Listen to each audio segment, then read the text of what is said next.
Today, fourth grade, we're going to take a look at subtracting fractions with like denominators. The last lesson was the adding fractions with like denominators, so now we're moving on to subtraction. So taking a look, if the denominator is the same, just like with the addition, if the denominator is the same, then you leave it the same.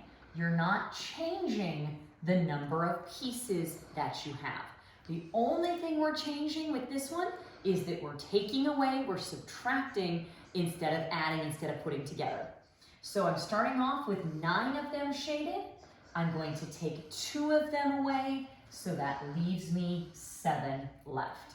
The denominator doesn't change. I didn't change the number of pieces. All I was doing was taking 2 from my original 9. That one, 7 is prime. Only 1 times 7 is 7, so there's nothing you can reduce that by, because you know nothing times 7 is 10, so that one is its simplest form or lowest terms. So take a look at number 2, 11 twelfths minus 2 twelfths. Again, if the denominator is the same, you leave it the same. You are not changing the number of pieces. I have 11 here, and I'm going to take 2 away. So again, getting my subtraction brain, and that leaves me 9 left. 11 minus 2 is 9.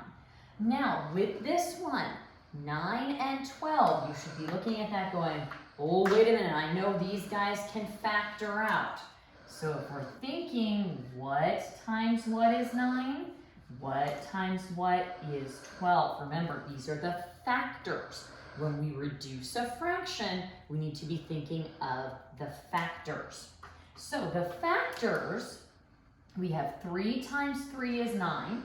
We also could do 9 times 1, but that's not going to be very helpful to me with the 12. So I'm going to go with 3 times 3. What times what is 12? Well, 4 times 3 is 12. Also, again, 6 times 2. Also 1 times 12.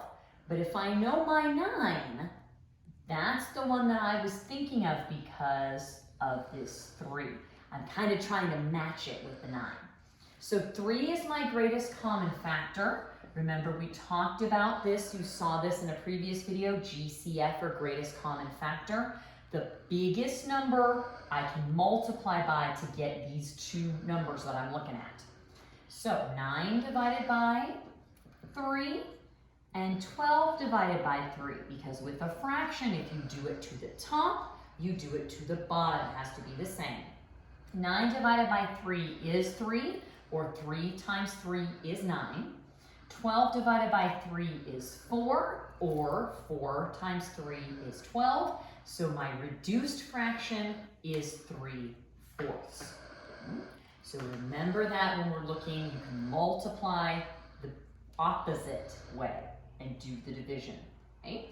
All right, going to take a look over on this side of the board for just a minute so you can take a look at the vertical. So you'll see them also vertically up and down this way, or you can see them horizontally, which is that long way that I just showed you on that side. So taking a look on this side, we're going to look at the denominators here. Both of them are 9, so that is not going to change. That denominator stays 9. 7 minus 2 is 5, and so I end up with 5/9. Thinking in your brain, let's see, no, 5 is prime, so only 1 and 5. Nothing times 5 is 9, so you're going to leave that one alone. Next one we're looking at, denominators are the same, so we're taking a look at them, and so that denominator does not change. Next videos, we're going to talk about what happens if that denominator is different. But for now, we're doing like, so just focus on that. If they're the same, they stay the same. So if I have 3 and you take 1, then I have 2 left for that one. Again, 5 is prime. Is anything times 5 2? No. Can 2 go into 5 at all? Well, no, because 2 is even. So that's going to have a hard time going into 5. So that one also is already in lowest terms. Right? All right, I'll see you later. Bye.